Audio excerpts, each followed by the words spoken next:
हजरत मोहम्मद साहब का यौम पैदाइशी का दिन मुस्लिम समाज ने जश्न ईद मिलादुन्नबी अकीदत और जुलूस व नात पाक के साथ मनाया। इस अवसर पर अकीदतमंदों ने देश में अमन चैन की दुआ मांगी। ईद मिलादुन्नबी कमेटी की ओर से जुलूस जामा मस्जिद, तिरंगा चौक, गौरव पथ होते हुए शारदा चौक एवं शिक्षक नगर से होते हुए बस स्टैंड से नाकापारा से मस्जिद पर पहुंचा, जहां शहर के इमाम और उलेमा ने तकरीरें की, देश में अमन चैन की दुआ मांगी। विभिन्न स्थानों पर जुलूस में शामिल लोगों को नाश्ता, ठंडा चाय का इंतजाम कर उनका स्वागत किया। इस विशेष रूप से नगर पालिका गरियाबंद ने ठंडा पेय व आइसक्रीम से जुलूस का इस्तकबाल किया। आज हजरत मोहम्मद पैगंबर साहब का जन्मदिन था।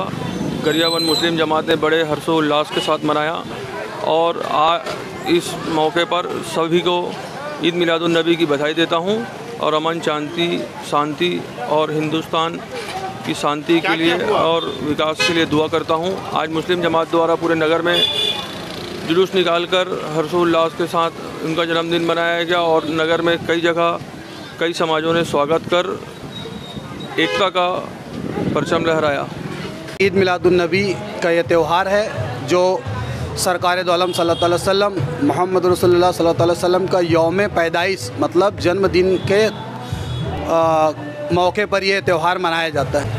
पहले तो जुलूस मोहम्मदी सल्लल्लाहु अलैहि वसल्लम चारों तरफ फेरा लगाया गया और उसके बाद दरूद खानी वगैरह हुई, परचम कुसाई होगी और खाने का लंगर का दोनों वक्त का एहतमाम रखा गया है।